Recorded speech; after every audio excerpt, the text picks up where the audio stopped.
Hello my beautiful YouTube friends. Today I'm here to review The School for Good and Evil by Soman Chainani. This is the first book in the School for Good and Evil trilogy, and the sequel, A World Without Princes, is due to be released in April. And if you love this cover, you should seriously go and look at the cover for the second book. It is stunning. Now the story begins with the town of Gavaldon. Gavaldon is a very unique town because two things always happen to it every single year. The first is that the mysteriously shady schoolmaster from the School for Good and Evil comes and collects two children, one to be given to the School for Good and one to be given to the School for Evil. Here's the thing though, the children will never return to Gavaldon. They're going to end up in fairy tales.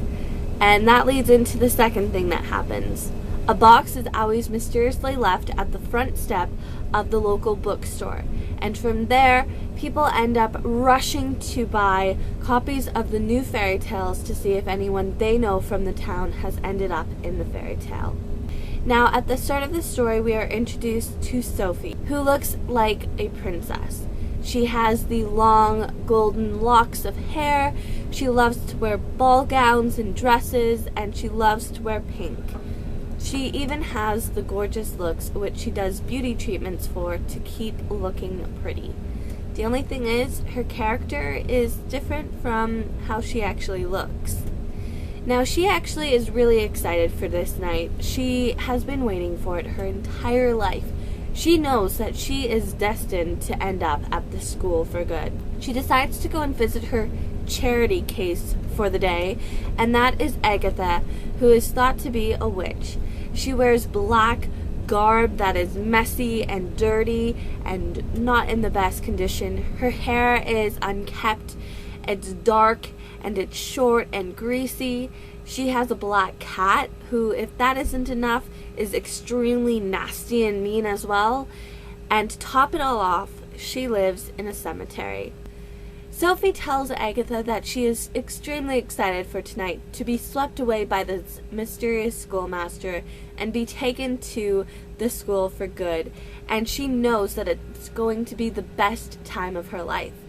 Agatha warns her to hide, that she should shy away from him, that she should be the same as everyone else. You see, parents go to extreme lengths with their children.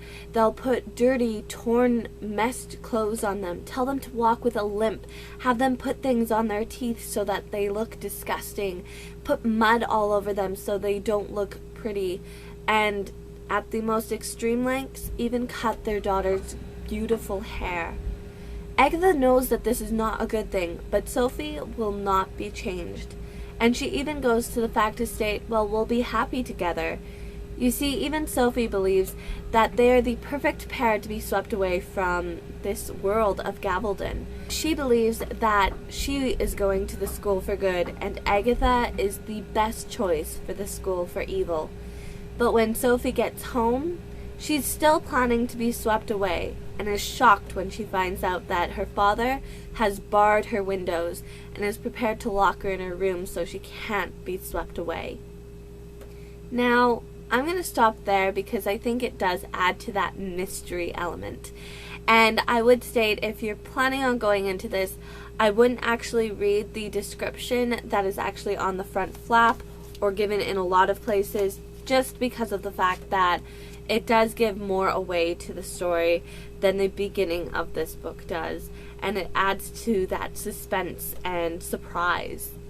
Now, I thoroughly enjoyed this. There was one thing that I did not enjoy, and that is a personal problem with it, which it means it's not going to affect how I review this book. It's just something that personally I did not enjoy. I literally saw it playing as an animated feature film or television show in my mind, and it actually was more on the anime side of things, and I think it's because the cover really reminds me of anime. This book has tons of illustrations in them.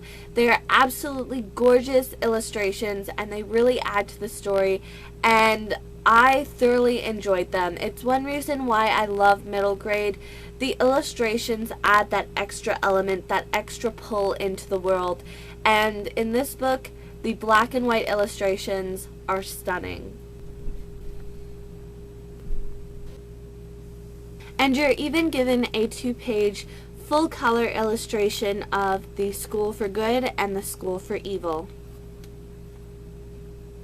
Now our two main characters are Sophie and Agatha, and not only does the author have a very big difference between how the two look, he also has a big difference in their personalities.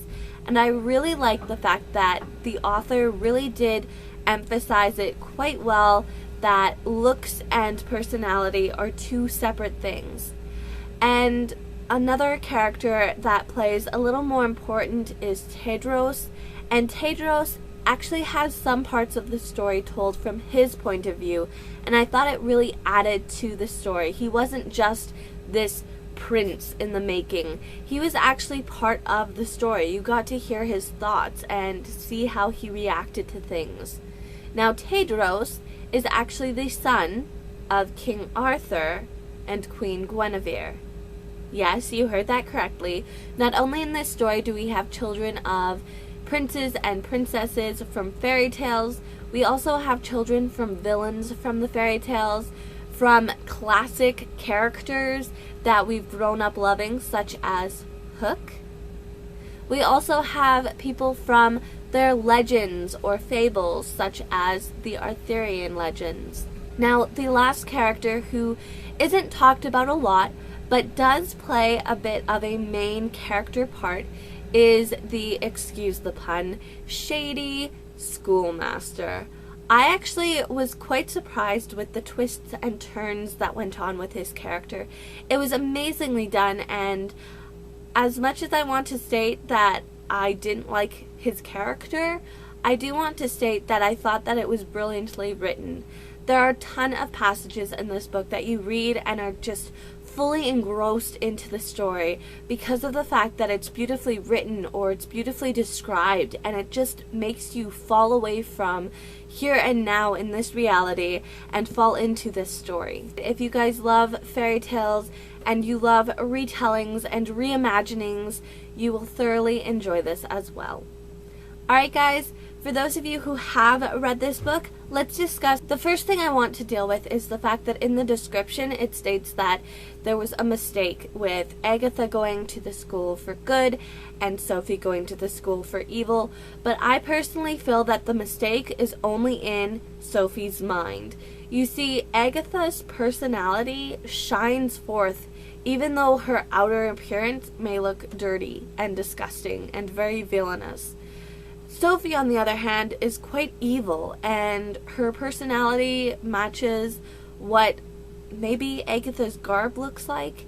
And even though Sophie looks like a princess, when a lot of the other villains hear her talk, they mention definitely evil.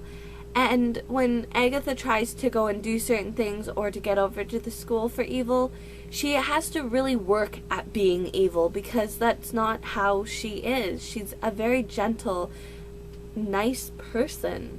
Now, the first time that you think that there is something different with Agatha and Sophie is when the two of them end up going and having something happen that no one else has seen. And this is really where the writing is so masterful that it pulls you in. Sophie is with the golden goose, and because of her looks, it's willing to produce a golden egg for her. But because of how nasty her thoughts are, she actually takes away the golden goose's power of ever laying another golden egg, and it freaks the rest of the School for Evil out. Agatha, on the other hand, is with the wishfish, and her thoughts are so pure that she actually grants the wishfish's ability to become the child that they were beforehand. And the School for Good is surprised and shocked with this because, again, it shouldn't have happened. By the way, what was up with the princess trying to escape with the wishfish? Anybody else curious about that? Anyway, though, I really enjoyed the fact that it was more their personalities that really shone forth in those moments. Now, let's move ahead a bit more to the Doom Room. That was just freaky stuff. I don't even have a way of describing Sophie's character in that moment. First off, I do agree, if someone just cut my hair off, I would be really upset too. but I don't think I would have gone to the extreme that she did by killing the beast. That was freaky, scary stuff. And then later on, when they're still searching for the beast, but then the other girls see the beast at the bottom of the river or stream, that was quite freaky, because the girls realize how villainous Sophie actually is, because she was the last one to be in the doom room with him. She was the one who killed him. And that was just written so well that literally I jumped to. I had to read that passage again a second time, and I felt like the characters having to take that double take. I had to go back and read the passage yet again to make sure that I wasn't just thinking it, I actually saw it. Now, Sophie really abuses Agatha's character, and that really bothered me quite a bit, because she really has Agatha doing things for her, such as doing her work for the School for Evil, and just really mistreating her. And then around other people, she is encouraging them to think that Agatha is the witch, and she's just being mistreated by them. And then at the trial by tale, I will state, I felt sorry for Sophie's character, but I was thinking, finally, the curtain has fallen. And Sophie is appearing just as her personality was, which was mean and nasty and selfish. And Agatha's very selfless, helpful, nice personality shines forth because of what she does. And I thought that the trial by tale was done magnificently. That's really the turning point of the story, and it just was beautiful. That was probably one of my many favorite parts in the book. Now, let's go back to writing being done extremely well. I was very, very bothered and concerned for Sophie during the Nemesis dreams and the symptoms, because those were just really scary. I was very surprised to see those taking place, and the way that they were written, it really does give that creep factor. I thoroughly enjoyed them, even though they were very, very scary, and you realize that things are going to change. Now, going from the actual Nemesis dreams to the symptoms, it leads right into Sophie's master plan, and that was brilliant. I did not see that coming at all. Sophie going and actually helping them to throw a ball, and when she stated the one phrase, my favorite phrase from the book, and I think it describes it very well, is, what if good became evil and evil became good? I know I'm not stating it accurately the way it was written, but that's basically the gist of what she said to them. And that was brilliant. And you actually get to see how good starts to turn into the evil villains, and the villains turn into the beautiful princes and princesses. And I just thoroughly enjoyed that, because you actually got to see, yeah, maybe they didn't choose where they are, or they maybe don't deserve to be where they are, but because of looks, it shows where they do belong. And in that moment, I just was completely enthralled with the story. I knew from that point on, even though I'd been reading for about a good 2 hours, I just couldn't put the book down. I needed to finish the story and see the outcome. From there, we actually end up going to the schoolmaster's master plan of actually turning Sophie into someone that he can be with, I think, for the rest of his life. Someone who is perfect for him. And I was really shocked when that came about. I didn't see that coming. And I will state, I was a little creeped out by it, because who knows how old he is. But she's like 12 years old. But I thought that it was really well done because of the fact that the schoolmaster he's basically playing very much like a actor with the masks going from one to the other. And it was really well done, because by the time we got to the end of the story, I didn't know what mask he had on until it was finally revealed. The one personal issue that I had with this story was when Agatha kissed Sophie. And that really bothered me. I didn't really enjoy that. I didn't really think that it was needed. I think that with how original this story was, first off, the author could have come up with a different way. I know that in Rapunzel, her tears bring the one back his eyesight, and I was thinking there could have been something such as with the wish fish, Sophie could have been wished back to life, and I think that would have been really interesting to see. I think it would have been a better turn, because I personally did not enjoy the fact that it was Agatha kissing Sophie at the end. It didn't work for me, and it just kind of bothered me. Alright guys, that is my review for The School for Good and Evil by Soman Chainani. I hope you enjoyed this review. Again, this is my personal thoughts on the book. So until next time, go and pick up a random book and read. Bye guys.